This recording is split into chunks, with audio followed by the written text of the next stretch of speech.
We are joined by Congresswoman Val Hoyle, the 4th District Congresswoman from Oregon. Pleased to have you back up here. Pleased to be here.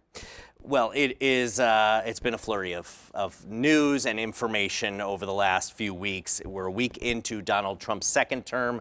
What stands out to you about all of this that has happened, from executive orders to legislation to pardons, all of this that has stood out to you in this first week?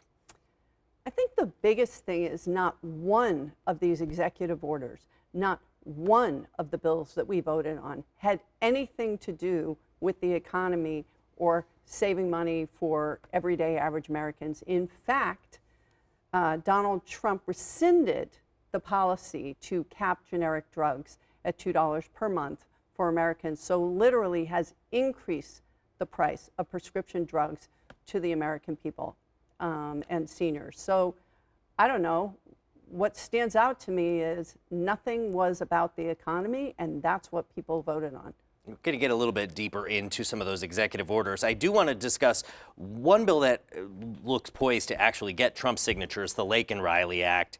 You voted for the earliest version of this bill. It went to the Senate, it was adjusted, it came back, and then you voted against it. What was the change? So I had hoped that the bill would go to the Senate, get fixed, and come back in a format that I could vote for. So I voted to send it to the Senate.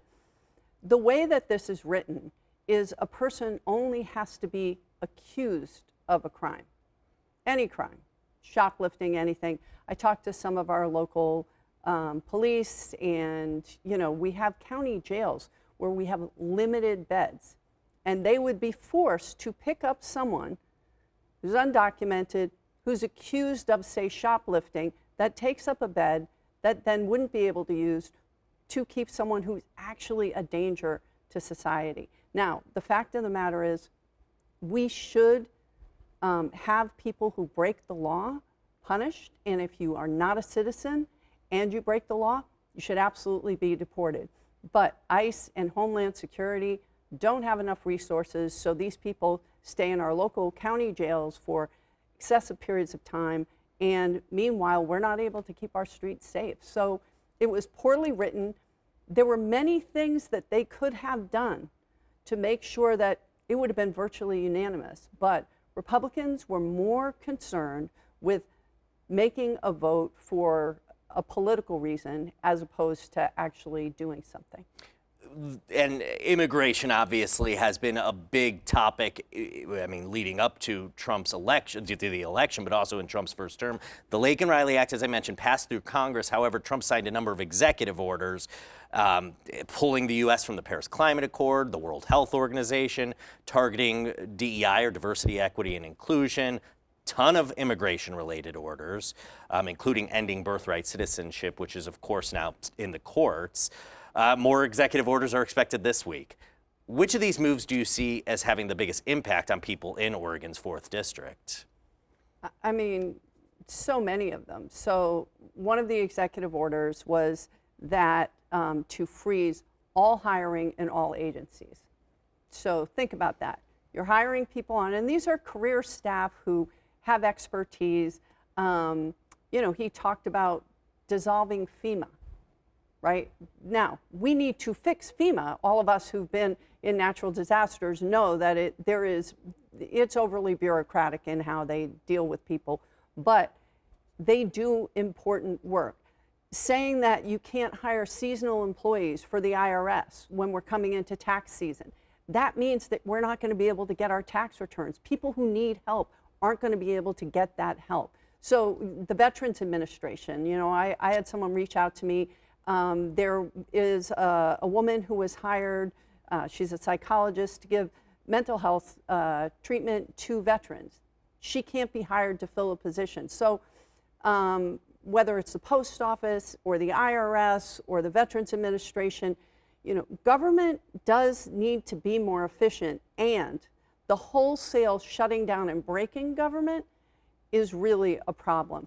In terms of immigration, we have a lot of immigrants here that work on our farms, that, are hardworking, that pay taxes, that aren't criminals. We need to fix our broken immigration system, and that is something that the GOP has repeatedly just refused to address. We need to address our work permit system. We need to keep our border secure. We need to fund the Border Patrol. We need to do all the things to keep our community safe and also recognize that there is a workforce need. And so we can do both, but that's not what this president has decided to do. I'm wondering, going back to your days when you were working for the state of Oregon and obviously worked in Bureau of Labor and Industries, obviously you saw the importance of the workforce and undocumented immigrants helping businesses and farms in the state.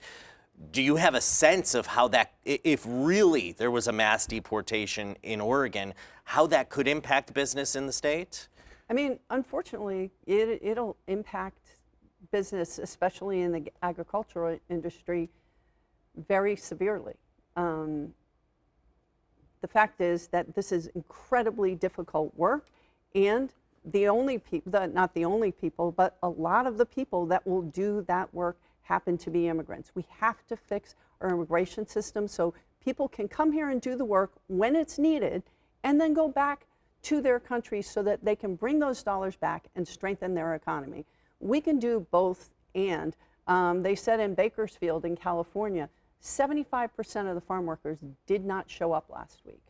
So I don't know where people think they're going to get their food. I mean, look at the tariffs that Trump has said he would implement or would implement, whether it's Colombia, your coffee prices are going to go up, the price of flowers for Valentine's Day are going to go up, or China. A lot of American companies get parts from China, and the prices of that will go up. We, as the American consumers, will pay more for things, and I think that is the exact opposite of what Donald Trump said he would do for the American people. Trump also pardoned nearly 1,500 people convicted for various crimes related to the January 6th attack on the Capitol. The president claims that those individuals were unjustly targeted by DOJ. Is this a fair use of presidential pardons? No. Here's the thing. You have the party that says they're the party of law enforcement, right? That they're here because they want to make our streets safer. Donald Trump pardoned people who literally assaulted police officers with flagpoles, tased a police officer 5 times until he had a heart attack. Officers died because of what happened that day. And I've talked to Capitol police officers after that happened, and it had a chilling effect because they saw what happened that day. They saw the people coming in and tearing apart our Capitol. This should not be partisan. If you committed a violent act and you tried to overthrow a peaceful, fair election, and you assaulted police officers, you should be in jail. So Stuart Rhodes, who was, one of the main leaders of the Oath Keepers, right, had an 18-year sentence. He was in the Capitol doing a press conference as we were going on our way to vote. We were told that we needed to go vote by a different direction because there were Oath Keepers that were in the Capitol who were jeering and, trackers getting in people's faces about what did we think about that. What he did was he said it is perfectly fine to tear down our democracy, to assault police officers. The police union, the Capitol Police Union, the Friends of Police, which all of these unions endorsed Donald Trump, and then they had to say, this is not what we expected. How do you let people out of jail who have assaulted, who have caused the death of police officers, and then say that you're pro-justice? You're not. So that was probably one of the most disturbing things that happened this week. Another bill that was passed by the House, now moving to the Senate, is the Fix Our Forests Act. You voted in favor of this bill. Yep. What will this bill do, and why did you support it? So I supported it. I had voted no on this bill previously because it did not include provisions to raise the pay of wildland firefighters. There is a wildland fire caucus and a commission, and they had a number of recommendations. This particular version of the bill incorporated more of those recommendations, and we were able to work on increasing the wage of wildland firefighters in another bill. I've also signed on to a bill called the TIMS Act after a wildland firefighter that was killed in the line of duty, and are working with Senator Sheehy's office, Tim Sheehy, who is the new senator from Montana, who actually has a wildland firefighting company, working with him and my colleagues to make sure that we can have changes so that, you know, you shouldn't be able to make more at McDonald's than you make putting your life on the line, fighting fires that are more frequent and much more severe. So we'll continue working on that, but there were changes to this bill, and it's really important as we move forward that we start investing in prevention. Is the objective to have these raises for the wildland firefighters permanent? Yes, and what was done was the raises for the firefighters were put through in the continuing resolution, but we are in a bipartisan way, in a bicameral way, so House Democrats and Republicans, Senate Democrats and Republicans are all working on something so that we can make sure that this critical workforce is are compensated fairly. Because if not, and if that pay raise isn't made permanent, we will lose 40 to 50% of our wildland firefighters coming in March, right as we go into our season. Now, there are some Democrats who do not support this bill, some environmental groups who argue this is just a big win for logging companies. It will further endanger species, weaken the National Environment Policy Act, and risk damaging old growth forests. Are you concerned about the environmental impacts of the Fix Our Forests Act? I'm concerned about environmental impacts, and what is really ruining our forests is that we have these fires that are hotter and more severe. We want to protect our old growth, and we will work to protect our old growth. And, you know, working with a number of our tribes, I'm working with some of our tribes on tribal co-management of federal lands. When they managed the forests, we had less of these fires. We also had trees that weren't as close together, right? They would use fire as prevention, right? Prescribed fire. But over the past 115 years, we've had, you know, more logging, fire suppression, but we are where we are, and we no longer can move forward and manage our forests with the sort of the timber wars mentality. Cut no trees, cut all the trees. Everyone needs to come to the middle, and we need to figure out how to get this done. But the bottom line is, if we look at how the administration has been responding to the wildfires in California and their potential for aid, the fact of the matter is, I don't think it's going to be any different for Oregon. So we need to get ahead of this. We need to stop the fires. Those fires are coming closer and closer to our urban communities, and we have to do something. Is this everything I wanted? Absolutely not. And I worked to get more amendments than came in, but at the end of the day, this was more good than bad, and I was going to support it. Certainly, this was the best we were going to get in this Congress. We previously discussed when you came up here your decision to join the Doge caucus. If you want to check it out, it is on our YouTube page, that conversation. What have you learned in the first few weeks meeting with this mostly Republican group of lawmakers tasked with monitoring spending cuts and facilitating more government efficiency? So I think, as I explained before, there's 3 levels to this. There's Elon Musk as an advisor to the president. I don't know what he's doing. That's hard to follow. And then there's the Doge Committee, which is a subcommittee of the Oversight Committee. Marjorie Taylor Greene is the chair. Melanie Stansbury, Democrat from New Mexico, is the ranking member. I'm not on that committee. I don't believe that anything Marjorie Taylor Greene is running will be at all effective and anything more than a political weapon. The Doge Caucus is where members are coming together to come up with ways that we can make government more efficient.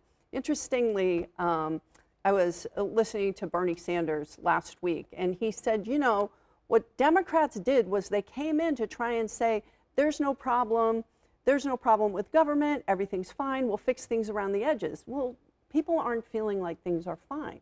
Trump said, we're going to blow up the system. Now, there has to be something in the middle. And one of the things that I'm focused on is how can we make things more efficient? It isn't necessarily privatizing government. You know, defense contractors routinely charge 40 to 50% more for a government contract, right? Because there are no guardrails. The Department of Defense hasn't passed an audit in 7 audits. They just failed their 7th audit.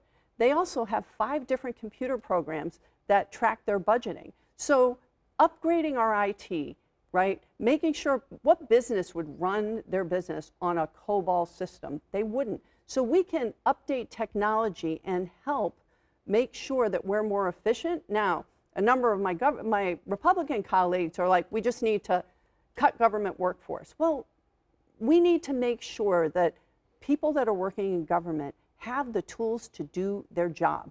And they want the tools to do their job.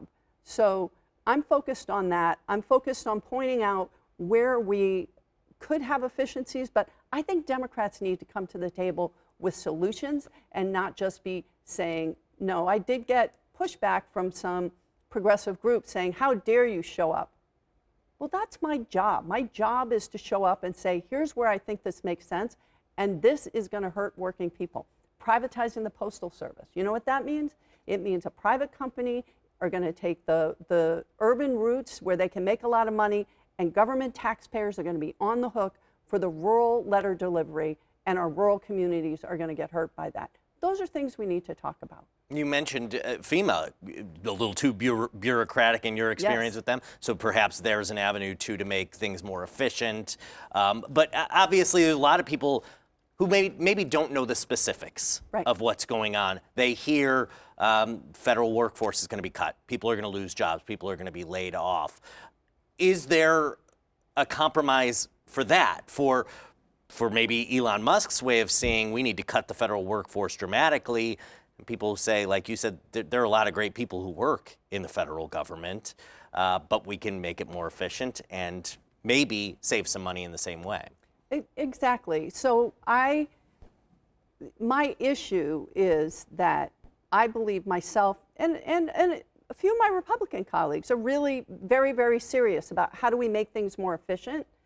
But you also have a group of people who want to break the system and sell off our government agencies and their work to the highest bidder, to their, billionaire bro buddies. And the fact of the matter is that doesn't necessarily save money, nor does it allow taxpayers to have the best value for the dollar. Now, sometimes it will, and sometimes it won't. But there are things that we can do to make things better. Jared Moskowitz, who's a Democrat from Florida, Central Florida, he represents the Boca Raton area. He's a Democrat, but was Ron DeSantis' emergency manager in Florida. He knows a lot about FEMA. He knows a lot about emergency response. So he is on the subcommittee to work on that. How do we make it better? And I'll tell you, I talk to federal workers all the time. They want to make it better. They don't like it when they have inefficiencies where they're having to do things by paper when if they had a better computer system, they could actually get through more work. Any people who say we should run government like a business would never treat their workers the way we treat federal workers and that workforce and the investment in infrastructure and expect to get a good product. So that's what we're bringing to the table. And I just spoke with Stephen Horsford, one of my Democratic colleagues this morning. He's from Nevada, and about what we can do to present our findings and about how we can present things like upgrading our IT systems, which is so critically important, while also speaking up for workers and saying you shouldn't just have a wholesale layoff because you got to pick and choose. Like, there are real experts, and we don't want to lose those really good people. How about cuts, though? Because cuts are, look, Elon Musk did talk a lot about cuts. I mean, President Trump talked about cuts, and he was elected. Right. Are there cuts to be made? I know Yes. you mentioned the defense, the Department of Defense. Yes.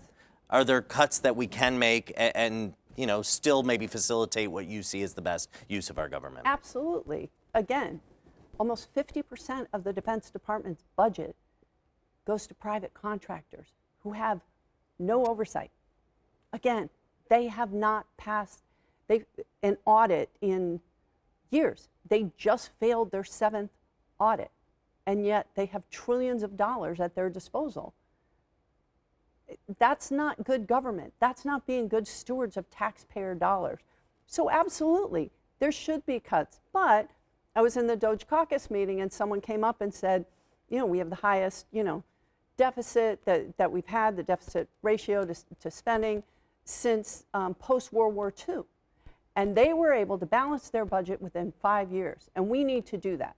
Well, you've noticed Elon Musk has now backed away from the original number, the $2 trillion savings number. Well, maybe we couldn't do that because Donald Trump said, we're not going to cut Social Security benefits.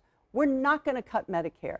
We're going to take care of our veterans. Well, if you're going to do that, where are your savings? So there should be savings. We also have to make sure we're delivering services to the American people. So the Doge caucus, in your conversations with them, have there been discussions about cutting Social Security or Medicare or anything of entitlements? People will say, yes, we need to do these things. And then who was it? It was Jeff Van Drew from New Jersey. He got up and said, listen, you're talking about where we make our cuts. And remember, and he looked over at a few of us Democrats, and he said, Democrats said we were going to come in and we were going to cut Social Security and we were going to cut Medicare and we were going to cut veteran services. And we said we weren't going to. And remember, when you talk about, dissolving unions or the right to organize, a lot of those people in the private sector unions, in the building trades, they voted for us, right? The Border Patrol, they endorsed Donald Trump, and he said, you have to remember what we said we would do and what we said we wouldn't do. And I was like, yeah, and I'm prepared to hold them to that. And that's why we need to be in the room. So there's a number of subcommittees. I'm on the co-chairing the Veterans Subcommittee, so that'll oversee Department of Defense and VA benefits. And then we have other Democrats, because we want to be in the room, because we can't just keep saying no. But we need to say no and point out when it's going to hurt our constituents. I don't care whether an idea comes from a Republican or a Democrat. I'll be on board with it as long as it helps my constituents. And I'll fight like hell if it's going to hurt my constituents, and will not be quiet about saying so. So Elon Musk isn't in those meetings? No, he hasn't bothered to meet with Democrats. One of the key things, is that Republicans have made it abundantly clear that they have, even though we have such a narrow majority in the House, right? You have a larger percentage majority in the Senate, and that Donald Trump won by 2.5% of the popular vote. So you still have half the country that, voted for somebody else. They are governing like they have a mandate, and they have made it clear that they have no interest in working with Democrats in getting their agenda across. I think they're going to have to work with Democrats. And one thing I will say, in the Doge caucus, Aaron Bean, who is one of the co-chairs of the Doge caucus, Republican from Florida, has been really, really clear. He's like, we want your ideas. We want you at the table. For the caucus, it's about Congress. The executive actions, that's the president.